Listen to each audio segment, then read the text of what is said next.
Hello everyone, my name is Holden Hardman. Thank you so much for joining me for another video. Do not worry, we're not done with the MCU. We just wanted to take a break after phase 1. Superman is one of my personal favorites. It has a lot of sentimental value for me personally. It's one of those movies that like my dad and I watched a lot together, you know? It's the first time that we see a comic book hero, comic book style movie that is taken seriously. Up to this point, it was always still very kiddish and very childish. This is the first time that it's really like, that takes itself seriously. Interesting. What year was this made? It was 1978 was the first one, and then Superman 2 was 1980. We're only gonna watch the first two because, as many of you guys know that have already seen the others, they take a real big tonal shift and not in a good way. But these first two are really, really good. We had some people comment on the poll that we did saying that we should watch the Richard Donner cut of Superman 2. We'll get into what the difference is a little bit later. That's what we're probably going to do. We're going to do this specific cut of the film for Superman 2 when we watch it. Superman is probably in my head, the most well-known superhero to mankind. Come on, I mean, when you think like, oh my gosh, like he is a superhero, he's Superman. Jenna, have you ever seen this movie before? No. You've never seen Superman? No. This movie's really good. I don't want to spoil anything, but his character is very similar to Captain America. He's kind of like a Boy Scout kind of guy. We'll take some notes. Let's get into it. Superman.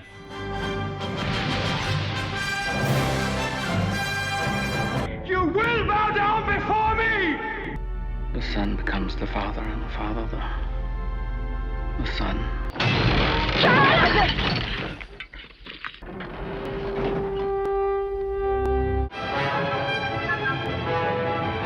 And there's one thing I do know, son, and that is you are here for a reason. They can be a great people, Kal-El. They wish to be. They only lack the light to show the way.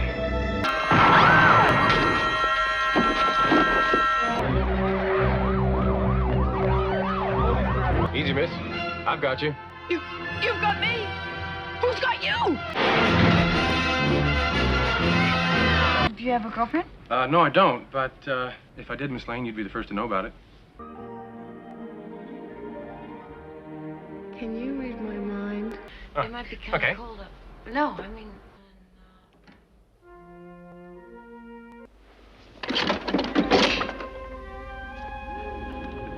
You were great in your day, Superman. I have to leave you now. No hard feelings.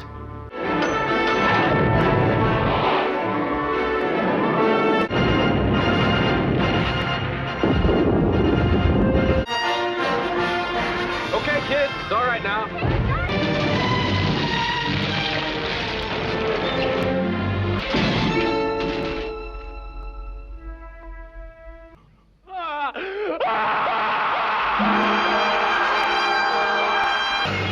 It is forbidden for you to interfere with human history. Good evening, Warden. I think these two men should be safe here with you now till they can get a fair trial. All right, just finished the classic Superman. I love this movie. I love watching it again. Matt, I saw you taking some notes. What did you think? Jenna, you want to go first? Holden, is it the same composer for Star Wars as Superman? Yes, it is, actually. John Williams. Sounds exactly the same. It's got some similarities. I don't know about exactly the same. Okay, overall, don't get me wrong, I thought it was a really good movie. Questions though, nothing seems to change if he's doing this or if he's doing this. Why this? I think it's just like his iconic look flying, like with the arm ahead. I don't think it actually like affects his speed or trajectory or anything like that. In the comics, did he wear a giant red diaper? Yes. Okay.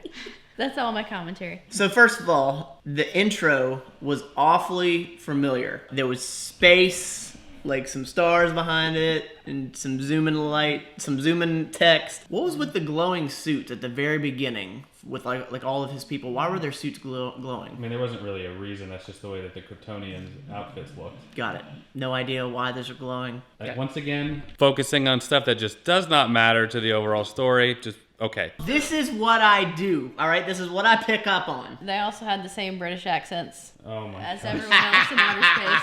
The first bit of like animation or technology, whatever, when Clark was running in the very beginning when he was like a teenager, really impressive. Like it blew me away with how I was very impressed that they did that like then. It looked really, really good, I thought. He's humble. I love that, of course. You know, he grew up with a country dad and very religious undertones, I noticed. Yes. Yeah, like Superman was almost like Jesus, and then his dad was the face in the sky, kind of like godlike, you know? And they even said like he was godlike. So do you think that was intentional? I don't know if it's one of those things that's intentional or it's just obvious, like looking back on it. There is like more symbolism, like in the 5th Superman movie, like the one that they sort of soft rebooted it in 2006. There's a part where like his arms are like he's like sacrificing himself, and he's literally like in the shape of the cross. Wow. Above all, because of their what does he say? Their capacity for good.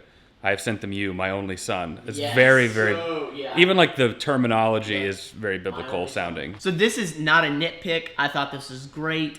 I thought it was funny. Whenever he's in the city and he first turns into Superman and he saves Lois from the helicopter and the pilot, the whole crowd on the street below loses their mind and they're fist pumping. They're like, yeah, he did it. Like, oh my God, we did it. Nowadays, if he did that, seriously, people would be like screaming, kill him, somebody shoot him, that meth head is on bath salts, like we need to stop him. It's just, times are so different, and that was really nice to see. Another funny part, the little girl was like, oh no, my cat out of the tree. He's like, here's the cat, see you later. She's like, Mom, guess what I just saw? And Mom's like, shut up, you dumbass, and slaps him in the face. Looked out of the sky and gave him to me. Haven't I told you to stop telling lies? I noticed that Perry White, is that the guy from the Daily Planet? He was like the equivalent of the Daily Bugle and that guy. There's definitely similarities between Peter Parker and Clark Kent in that they're both like newspaper. Peter Parker's a photographer for the paper and Clark Kent's a reporter, but yeah. My last sort of thing, how does she not recognize him? Like, throughout the movie, I was wondering, is this made to be campy? Is it made to be almost like slapstick comedy? How, like, you know, they see them right in front of them, but they're just ducked down, you know? Like, was this made to be campy to where all he has to do is like, oh my God, you look like a totally different person, Clark, holy hell. Did that bother you at all? There's a couple of different explanations throughout comics and the movies as to why that is. In this movie, the way that I've always interpreted it is because he's like so humble and because he's so like passive, he never really looks anybody in the eye as Clark Kent, you know? His body is different and even his voice changes. He's kind of got that kind of wily Lois, you know, kind of thing going on. His hair's kind of different. So I think that that's part of it. In the actual comics, depending on what type of comic, Superman actually has like kind of a more telepathic ability so that the people around him actually perceive his face as being different. Oh, okay.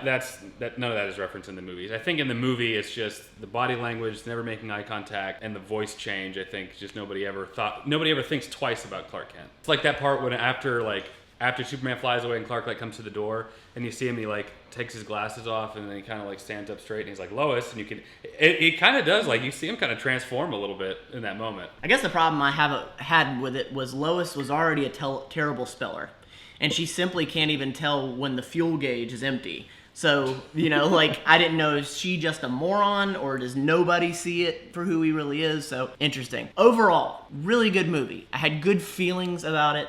I think you go into a film this old knowing what it's going to look like. Like, you know, I can't sit here and be like, oh, why doesn't it look like a 2020 film? All of that being said, I think I'd have to give it like a 7 out of 10, maybe. That's good, I'll accept that. You know, again, didn't blow my doors away, but there was a lot of good things. Real fun. In Superman 2, there's the theatrical cut and the Richard Donner cut. When they were making Superman 1 and 2, they made it kind of like the way that they did Lord of the Rings. They had 1 and 2 planned together and kind of shot simultaneously. When they were working on Superman 2, there was a dispute with the director and stuff. That's why there's 2 different cuts now. Richard Donner directed this one, and he directed most of the second one. For a lot of fans, they consider the Richard Donner cut the official Superman 2.